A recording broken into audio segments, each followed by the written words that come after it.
लोग एक political polarisation करते हैं, तो मजहबी लोग भी सिया सुन्नियों के नाम पर, कैथोलिक प्रोटेस्टेंट्स के नाम पर, जातिवादी लोग ब्राह्मण क्षत्रिय वैश्य शूद्रों के नाम पर अलग अलग प्रकार से लोगों ने समाज को बांट दिया है।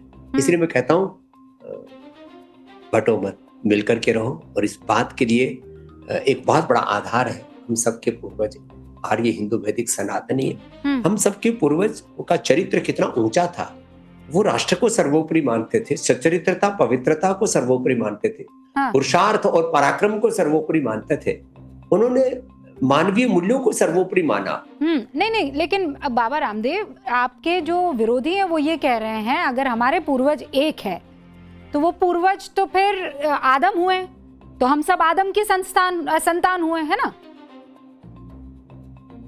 रूबिका जी, आपको मैं अपनी बहन क्यों कह रहा हूँ? क्योंकि मैं ये मानता हूँ कि भारत के जितने भी मुसलमान हैं उसमें से खुद भारत के मुसलमान इस बात को अलग अलग मौकों पर कहते हैं कि हम सब कन्वर्टेड मुसलमान हैं। और मैं भी मानती हूं। और दूसरी बात, मैंने तो 2009 में देवबंद में भी इस बात को कहा था कि आज हमारे मजहब अलग हो सकते, हमारे पूर्वज अलग नहीं हो सकते। तो जो इस्लामिक आक्रांताओं के पहले का भारत, उसमें तो सब हम मिलजुल करके ही तो रहते थे। पहले अंग्रेजों ने और उसके बाद में मतलब पहले मुगल और फिर अंग्रेज, मुगलों ने, और अब कुछ राजनीतिक पार्टियां और कुछ अलग अलग मजहबी लोग, ये लोगों को बांटने का काम। और मैं यदि एकता की बात कर रहा हूँ, समानता की बात कर रहा हूँ, तो ये कौन सा गुनाह है?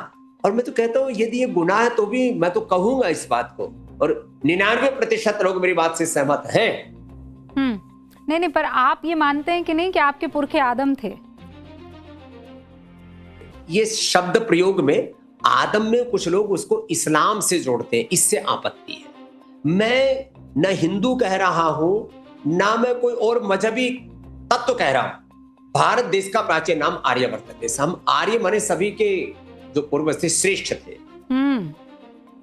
तो सबके पूर्वज श्रेष्ठ थे। अब ये जो आदम हवा वाली बात और एडम वाली बात और बहुत तरह की बातें फिर दूसरी आ जाती है इसके मतलब आप जो है एकदम उधर से निकलने की कोशिश कर रहे हैं, लेकिन कोई बात नहीं।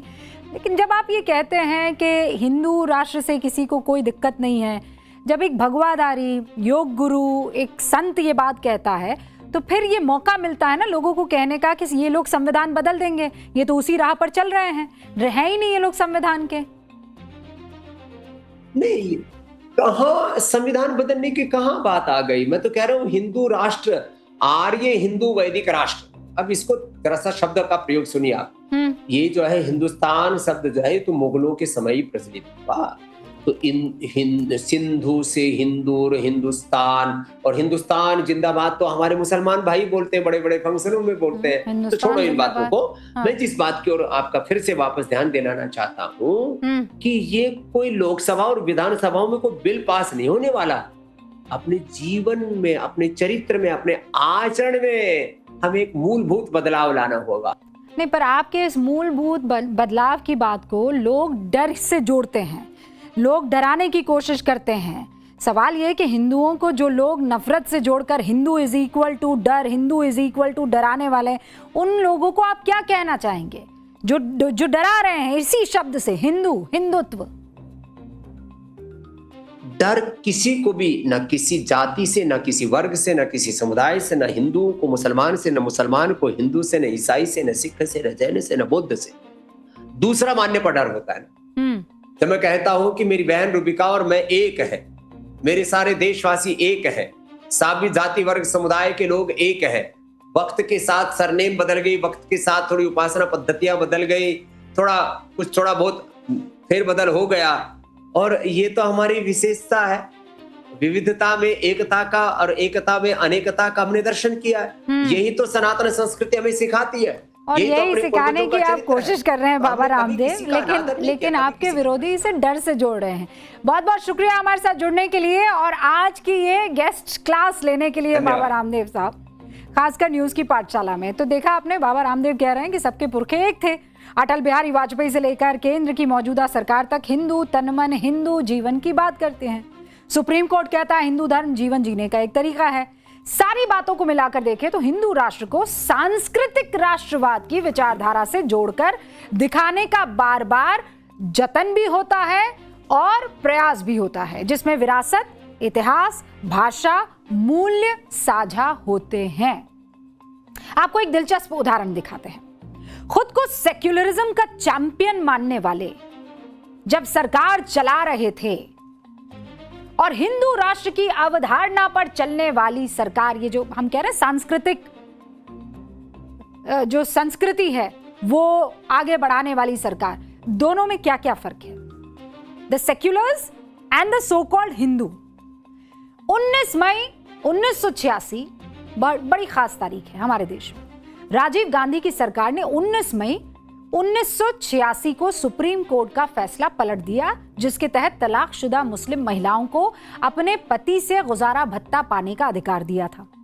इतिहास में यह मामला शाहबानो केस से मशहूर हुआ, जानते ना। दूसरी तारीख 1 अगस्त 2019, नरेंद्र मोदी सरकार ने 3 तलाक रोकने वाले कानून की अधिसूचना जारी की। फर्क समझिए, सेक्युलर कहलाने वाली सरकारें इस देश में मुस्लिम महिलाओं से भेदभाव करने वाला कानून बनाया करती थी, और जिनके बारे में कहा जाता है कि वो संविधान बदल देंगे, हिंदू राष्ट्र बना देंगे, वो सरकार 3 तलाक के खिलाफ कानून बनाकर मुस्लिम महिलाओं को उनका हक दिलवा देती है। अक्सर ऐसे बयान सामने आते हैं कि देश का संविधान बदल जाएगा, भारत को हिंदू राष्ट्र घोषित कर दिया जाएगा। देश का जागरूक नागरिक होने के नाते आपको यह जानना चाहिए, आपका हक है।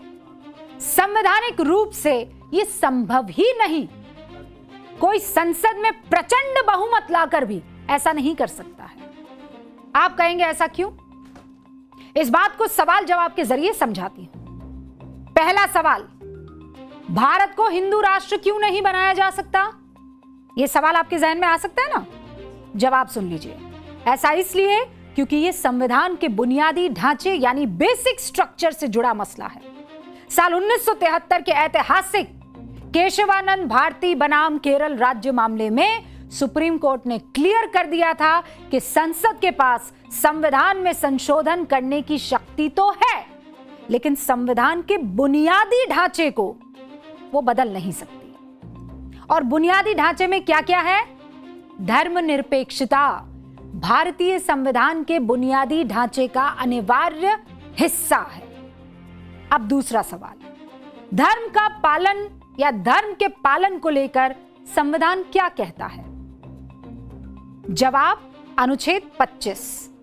साफ तौर पर यह अनुच्छेद देश के हर नागरिक को किसी भी धर्म को मानने की आजादी देता है।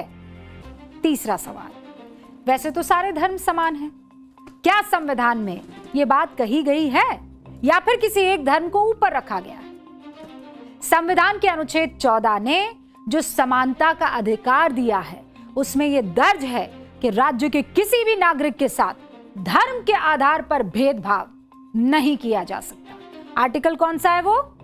आर्टिकल 14, अनुच्छेद 14। भेदभाव नहीं कर सकते आप धर्म के आधार पर। एक और सवाल आपके मन में आ सकता है, अगर कभी किसी सरकार ने धार्मिक मामले पर कोई ऐसा कानून बना दिया जो संविधान के खिलाफ है, तो क्या कर सकते हैं आप? तो क्या होगा? इसका जवाब है अनुच्छेद 13।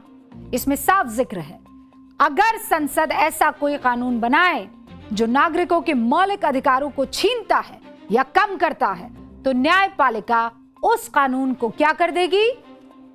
खारिज। यानी सरल शब्दों में आज इस चैप्टर से आपको जो बात सीखनी चाहिए और दूसरे लोगों तक जो पहुंचानी चाहिए, वो ये है कि हिंदू राष्ट्र का नाम लेकर अक्सर इस देश में जो डर का माहौल दिखाने की लोग कोशिश करते हैं, वो झूठ है। संवैधानिक तौर पर इसका कोई आधार नहीं है।